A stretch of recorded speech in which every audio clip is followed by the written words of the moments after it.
Welcome to Learn English Hub. I'm Jessica. I'm Michael. Before we start today, I have to share something. I got a message from a listener. Oh, yeah. Her name is Elena, and she told me something that I think almost every language learner feels. Okay. She said she's been studying English for 6 months, with textbooks. She knows her grammar, she knows her vocabulary lists. Right. The usual way. Exactly. But then she tried to listen to a song in English. And let me guess. She felt like she didn't know anything at all. Exactly. She said it was heartbreaking. She expected to understand it, but she just felt lost. Mm, She asked me, why is the English in my book so different from the English in the real world?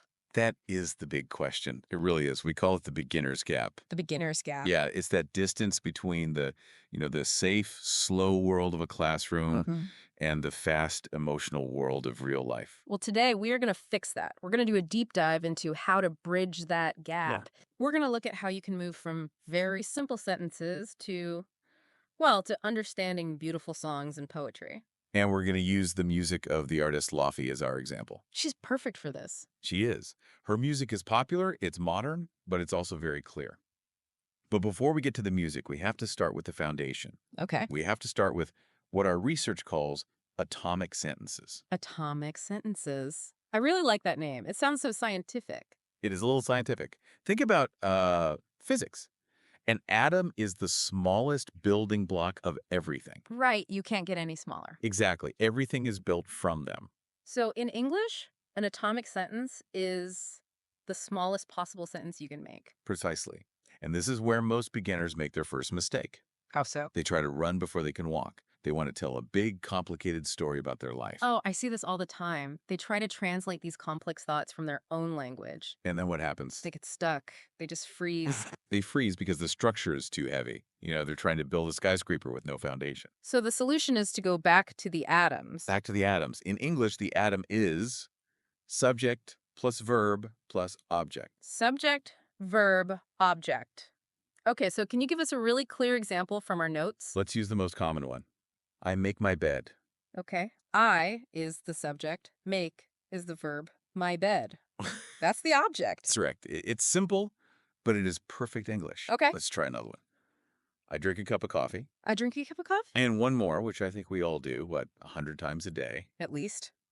I check my phone. I check my phone. Okay, I get the structure. But I can hear our listeners asking, how does saying I check my phone help me understand poetry? It just seems too simple. It feels simple, but it is actually about training your brain. We call it muscle memory. Muscle memory, like in sports. Exactly like in sports. Think about a tennis player. On their first day, they don't practice a crazy difficult shot. No, of course not. They just practice hitting the ball straight. Yeah. Again and again and again. They do it until their arm just moves without thinking. So for language, we need our mouth and our tongue to move without thinking. Yes. You need to train your actual physical muscles to speak English structure. Yeah. If you're thinking about grammar while you speak, you're too slow. It needs to be automatic. So how do we practice this? I mean, we can't just sit in a room and say, I make my bed for it. No, that would be very boring. Yeah. So the advice in our deep dive today is something called the narration technique. Narration. So like telling a story. Yes.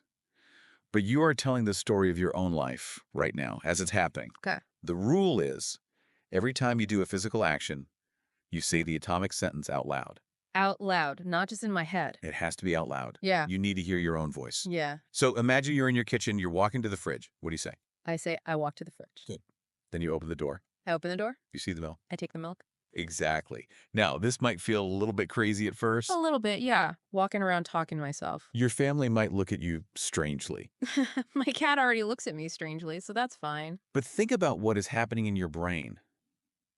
Usually, a beginner sees an object, thinks of the word in their language, translates it, and then speaks. That's 3 steps. Right, which is slow and tiring. But with the narration technique, you connect the physical action opening the door directly to the English words, I open the door. You cut out the translation. You're gluing the English directly to reality. Yeah, that's a powerful image. Gluing the language to reality. Okay, so that is our foundation, atomic sentences. And once you have that foundation, then you're ready for emotion. You're ready for music. This brings us to technique 2, musical immersion. and specifically what we're calling the Laufey method. So why do you think music works so well for learning? Well, it's more fun than a textbook, Why, obviously, sure. but also it just sticks in your head better. I can still remember lyrics from songs I heard 10 years ago. Oh, me too. It's that memory glue. Memory glue, exactly. Melodies act like glue for the brain, and music carries emotion. Our brains always prioritize emotion. We remember how we feel. So let's look at the song we chose. It's called I Still Fall for You by Laufey. A beautiful track. And the lyrics are just perfect for a beginner who wants to move up to that next level. Let's analyze the main line. I still fall for you every single day. I still fall for you every single day. There's actually a lot of grammar packed in there. A surprising amount. First, let's look at the vocabulary. We have a phrasal verb, fall for. Ah, phrasal verbs. They can be scary. If I translate that word for word, fall means to drop to the ground. Right, like I fell down the stairs. And for is a preposition. So if you translate it literally, it sounds like you tripped and fell on the floor because of someone. It sounds like an accident. I had an accident for you. Hmm. That is not very romantic. No, not at all. But fall for is a set phrase. It means to be attracted to someone or to start loving them. So by learning it in a song, you learn the feeling, not just a definition. Precisely. And then she says, every single day. Why add the word single? Why not just say every day? That's a good question. It's a great nuance. Every day is a fact. I brush my teeth every day. It's just a routine. Okay. But every single day adds emphasis. It means without exception. Not one day is missing. It sounds passionate. It adds weight to the sentence. It does. But the most important thing this song teaches isn't vocabulary, it's rhythm. It's something called connected speech. Connected speech. I think this is the #1 reason beginners can't understand movies or songs. I completely agree. Beginners expect English to sound like a robot. Yeah. I still fall for you. Each word separate, clear. But native speakers are lazy. We want to be efficient, so we connect the words. We sort of smash them together. Listen to the phrase, fall for you. All for you. In the song and in real speech, the L sound in fall slides right into the F sound in for. It sounds like one word. Fall for you. Fall for you. Yeah, it does. Yes. It's just like cup of coffee. We don't say cup to coffee. We say cup of coffee. Type of coffee. It flows. And music forces you to do this. You can't sing the song if you pronounce every word separately. The melody makes you use connected speech. So what's the advice here? Just listen to the song over and over. No, listening is passive. We want you to be active. The advice is to print the lyrics, read them, understand them, and then try to mimic the singer So to exactly. mimic her, like an actor. Yes. Copy her breathing, her pauses, copy the way she connects fall for you. You are using her voice to train your mouth. It's like you're borrowing her accent until it becomes your own. That's a great way to put it.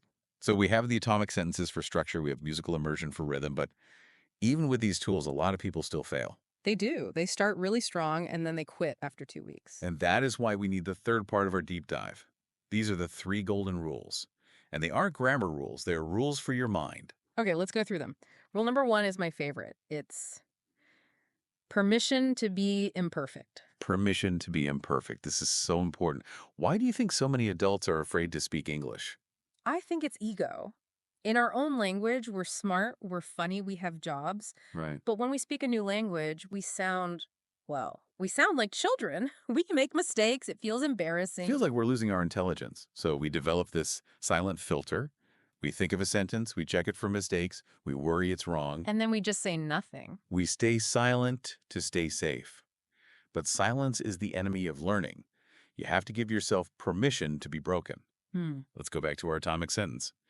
I make my bed. Okay. Imagine the student gets nervous. They forget the word my. They just say, I make bed. Is that perfect English? No, it's not. But did you understand them? Yes, of course. I know exactly what they did. Then they succeeded. The goal of language is communication, not perfection.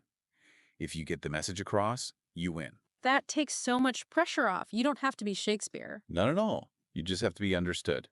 Now, rule number 2 is about how you study. It is consistency over intensity. Consistency over intensity. Many learners treat English like cramming for an exam. They say, I'm busy all week, so I'll just study for 5 hours on Sunday. Oh, that sounds awful. 5 hours of grammar. It is awful, and it's ineffective. The brain doesn't learn that way. After an hour, your brain is tired. You stop retaining the information. So what's the alternative? The math is simple. Studying for 15 minutes a day, every single day, is 10 times better than 5 hours once a week. 15 minutes. That seems so short. Can you really learn anything in just 15 minutes? You are building a habit. You're keeping the English pathway in your brain open. If you wait a whole week, your brain thinks that information isn't important and it starts to delete it. That makes sense. It's like exercise, right? You can't get fit by going to the gym for 10 hours once a month. Exactly. You go for a little bit every day. So do your atomic sentences with your morning coffee. Listen to one Laufey song on the bus. That's your 15 minutes. That feels very manageable. Everyone has 15 minutes. Okay, rule number 3. This is a practical one. Create your environment. We want to make your home an English hub. Right.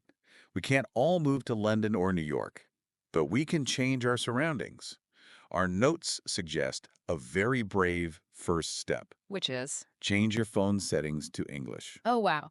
That sounds a little scary. People live on their phones. It is scary. For the first couple of days, you will be confused. You'll be looking for your maps or your camera, and you won't recognize the words. I would panic if I couldn't find my messages. But here's the magic. Your brain is smart. It will figure it out very quickly. And then, every time you look at your phone, which is probably, 50 or 100 times a day, At least. you're seeing English. You're learning the words settings, privacy, notifications, without even trying. You're learning without studying? It's just there. Another tip is to label your house. Get some sticky notes.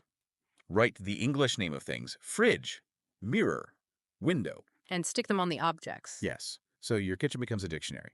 When you see the word kettle on the actual kettle, you don't need to translate. The object and the word become the same thing. You're immersing yourself at home. Okay, let's recap the mission. We're building a bridge from beginner to intermediate. Step 1. Build the foundation with atomic sentences. I check my phone. Use that narration technique. Step 2. Add the emotion and rhythm with musical immersion. Use a song like I Still Fall For You and focus on that connected speech. Fall for you. And step 3. Follow the golden rules. Be imperfect. Be consistent with 15 minutes a day. And create your English environment. It really changes the perspective. It stops being this giant, scary mountain. It becomes just a series of small, enjoyable steps. Before we finish, I want to go back to that Laufey song one last time. There's a line in the lyrics that I think is the perfect motto for our listeners. Which line is that? She sings, even when the words get in the way. Even when the words get in the way. That is beautiful. It's so profound because sometimes the words will get in the way. You'll forget a word, you'll use the wrong tense, you might stutter. But that shouldn't stop you. The connection you have with another person is more important than perfect grammar. Don't let the fear of words stop you from speaking. I love that. Now, we can't let our listeners leave without a little homework. We can't. But don't worry, it is not a test. It's very simple. Task number 1.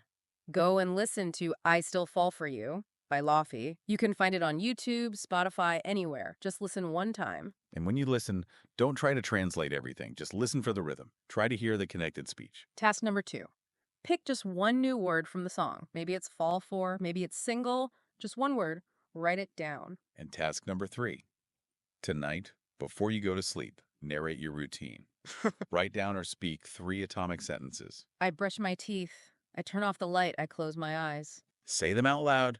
Prove to yourself that you can speak English today.